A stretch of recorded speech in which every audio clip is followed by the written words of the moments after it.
Come, let us meditate like a Jedi.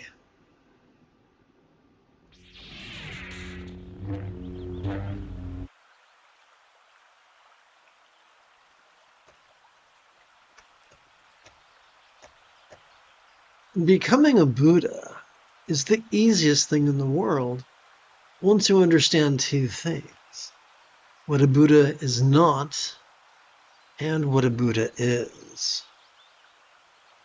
What is a Buddha not? Buddha is not some individual devoid of emotion. Buddha is not an individual who is magical, who is Gandalf the Grey, who walks through walls. What then is a Buddha?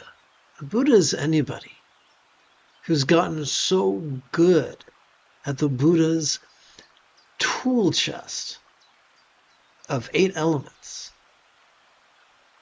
that they are able to practice them spontaneously, habitually, easily, and effectively. They still experience the full spectrum of human emotions. They still experience the slings and arrows of outrageous fortune, but they're able to process them. They're able to deal with them. Even though the Buddhist tool chest is 8-fold, we're going to begin with the 7th and 8th. The 7th fold is mindfulness, and the 8th fold is meditation. Practice this every 12 hours or so at the very least. And you will find that you automatically accomplish the first fold. You cannot help but notice change, whether you want to or not. Every time you relax, that which you noticed during your previous inhalation could feel less stressful, less permanent, less defining, and less graspable. Fleetingly, until the next inhalation, and the cycle begins again. The more we practice mindfulness and meditation, the more we cannot help but experience kind intention, kind communication, kind conduct, and kind commerce, which constitute 50% of the Buddha's Eightfold Path. The more we practice mindfulness and meditation, the more our choices, utterances, and deeds begin to flow from love's centered spontaneity. Some people call this Wu Wei. Some people call this effortless effort. Some people call this going with the flow. Some people call this expedient means. Because 3/4 of the 8-fold tool case is the spontaneous result of playing with mindfulness and meditation. The Buddha taught in the penultimate passage of the Satipatthana Sutta that one could master this path in as suddenly as 7 days. That being the case, let's take a deeper look at what mindfulness is. Contrary to 1001 boobs, mindfulness is not concentration, and meditation is not contemplation. The only part of our brain with which we can concentrate or contemplate, with which we can actively analyze or actively focus, is our dorsolateral and medial prefrontal cortex. When we overwork the front of our brain, we begin presenting with symptoms of depression, no less trigger our amygdala, the seat of anxiety and aggression. However, when we cooperate with both facets of our autonomic nervous system, our amygdala is calmed, and our anterior cingulate gyrus is stimulated. What's the importance of that? Well, our anterior cingulus gyrus functions as the hub of our mirror neurons, the seat of empathy. And so the peace and the joy and the love we wish to define us are as close as mindfulness and meditation. They are as close as cooperating with both facets of our autonomic nervous system. How do we do that? Simple.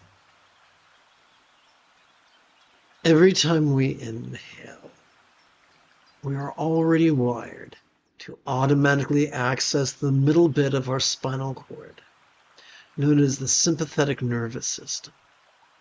This bad boy has evolved to help us to notice in a very special way, to notice, to vulnerably, passively, viscerally, randomly, and fleetingly notice mind's antics of perception.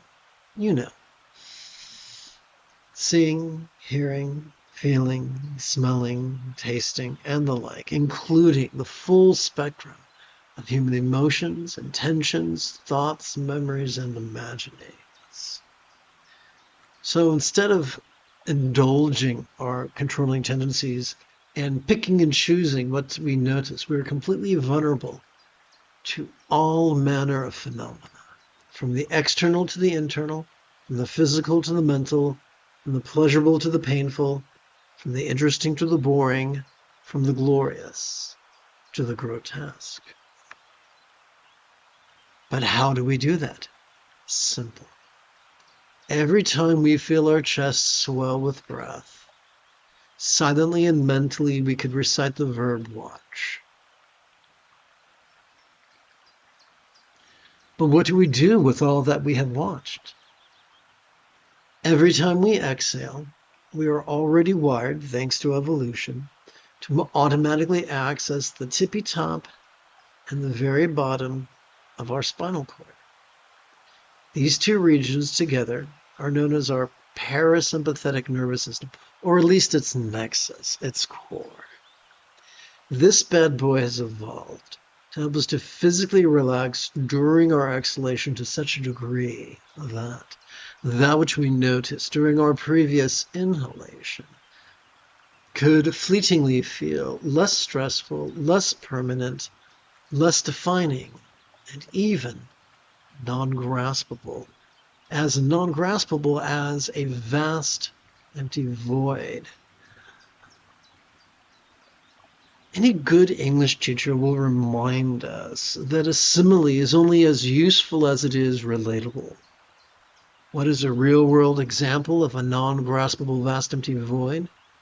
How about the illusion of the infinite azure sky on a bright and beautiful cloudless morn, which, although could look tantalizing to the eye, feels non-graspable to the hand? Well, that's all very well and good, but how do we do that? Easy. It's the easiest thing in the world. Every time we feel our chest subtly sink as gently we exhale, all we got to do is silently and mentally recite the verb rest. Perhaps that is why one of the nicknames for mindfulness and meditation is watching the antics of mind and resting mind in the nature of mind.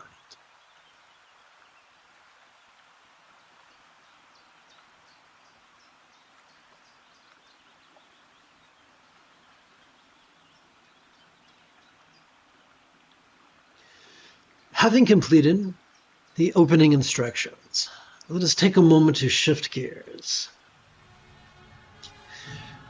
It is Qui-Gon Jinn Tuesday afternoon.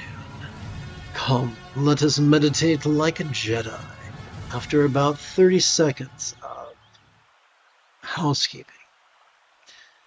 This is the Dzogchen Sende Lama Jigme Gyatso of the Buddha Joy Meditation School.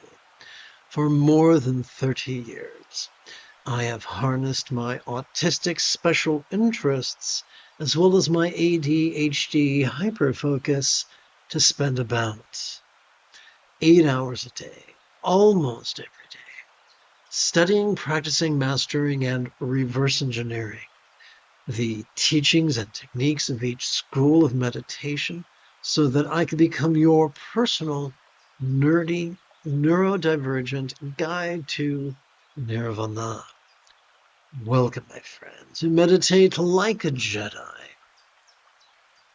which is made possible due to the generosity of viewers just like you.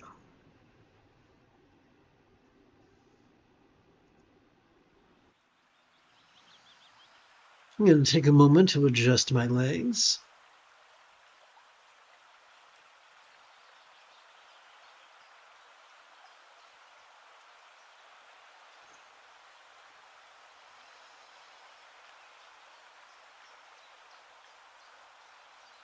It's very easy to become anxious when learning something new. We can be carried away by flights of fancy. We can fear that if we close our eyes to meditate, we will open them to find a decade has gone as if we were Rip Van Winkle himself. Fortunately, the most efficient, non-neurotic solution for that is to play with a variation of Bengali crease counting.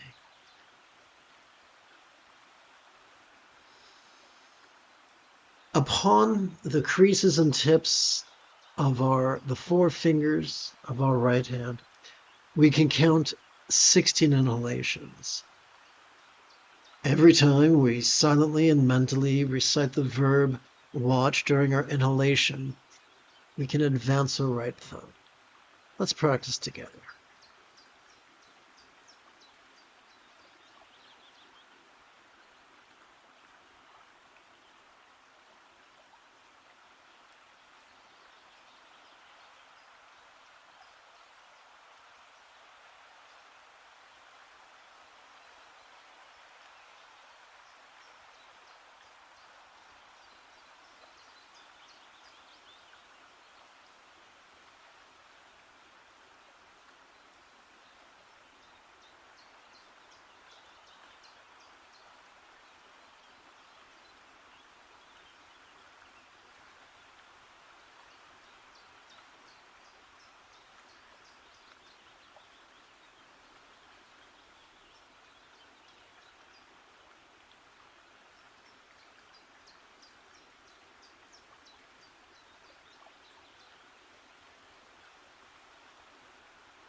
I've run out of fingers. What am I to do? Using our left hand, using the left thumb, we can count creases. So this would keep track of our first set of 16 inhalations. This would keep track of our second set of 16 inhalations. 16 sets of 16 inhalations takes about 20 or so minutes. Most people would like to build up to meditating at more than that. No problem. We can gather multiple collections of 16 sets of 16 inhalations. Here's how. Upon the tip of our left middle finger, we could rest the great knuckle at the base of our right middle finger, palms up in our lap. To keep track of our second collection, we would just slide our right middle finger until its middle knuckle comes to rest upon the left thumb.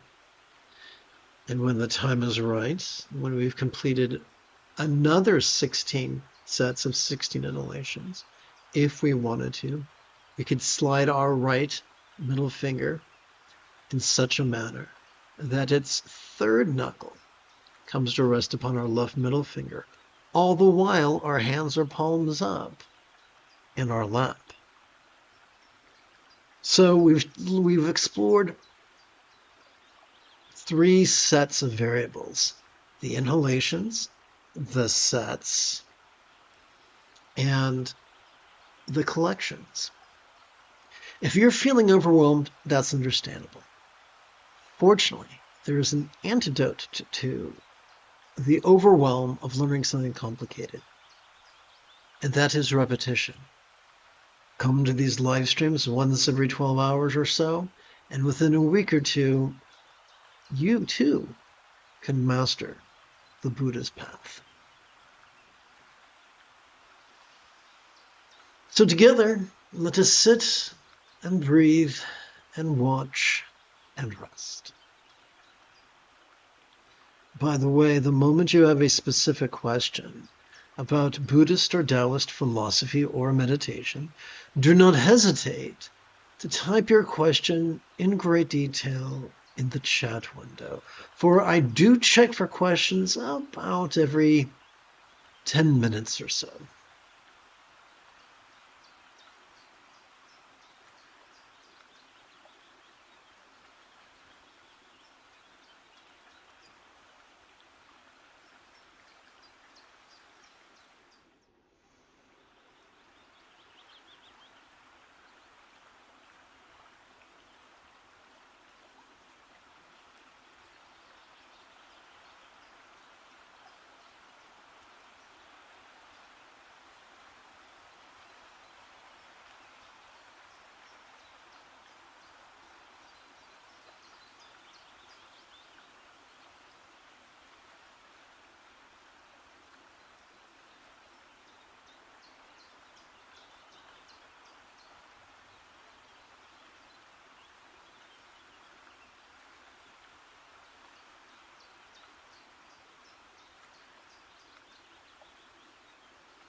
You have taken your first step into a much larger world. If you feel that I've earned it, you could give this live stream a thumbs up. You could even help support this channel. In approximately 3.5 hours, I would very much like to return to lead today's third session of Meditating Like a Jedi. And if you are as geeky as me, may the Force be with you always.